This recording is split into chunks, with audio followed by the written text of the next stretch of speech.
ভারতের প্রধানমন্ত্রী নরেন্দ্র মোদীর নেতৃত্বাধীন সরকার শুরু থেকে দাবি করে আসছে তাদের মূল লক্ষ্য অপরাধমুক্ত রাজনীতি এবং দুর্নীতিমুক্ত প্রশাসন, কিন্তু বাস্তব চিত্র যেন একেবারেই ভিন্ন।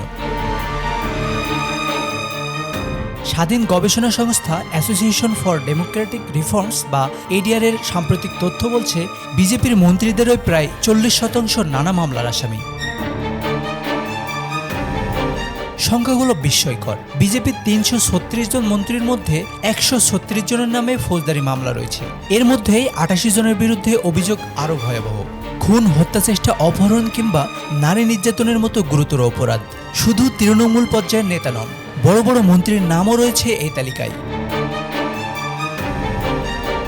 সম্প্রতি ভারতের লোকসভায় স্বরাষ্ট্রমন্ত্রী অমিত শাহ উপস্থাপন করেছেন একটি সংবিধান সংশোধনী বিল। প্রস্তাবে বলা হয়, যদি কোনো প্রধানমন্ত্রী, মুখ্যমন্ত্রী কিংবা মন্ত্রী গুরুতর অপরাধে অভিযুক্ত হয়ে অন্তত 30 দিনের জন্য জেলে যান, তবে তাকে পদ হারাতে হবে।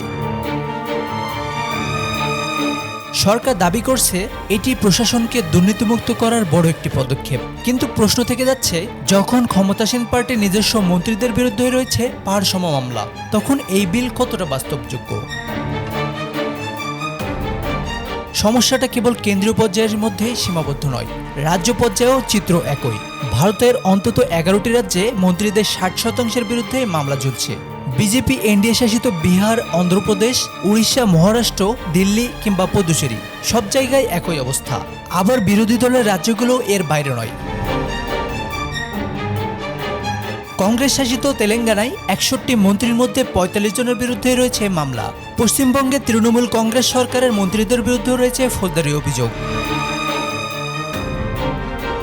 সমালোচকদের মতে, মোদী সরকারের এই উদ্যোগ মূলত একটি রাজনৈতিক কৌশল। বিরোধী শিবিরকে কোণঠাসা করতে বিলটি ব্যবহার করা হলেও নিজেদের দলে অভিযুক্তদের সরিয়ে দেওয়ার মতো রাজনৈতিক সদিচ্ছা বিজেপির আছে কিনা তা নিয়ে গভীর সংশয় রয়েছে।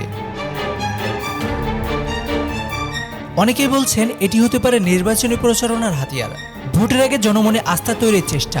কিন্তু বাস্তবে দোষী মন্ত্রীদের আসন ছাড়তে বাধ্য করা হবে কিনা, সেটি সবচেয়ে বড় প্রশ্ন। Bangla affairs news desk.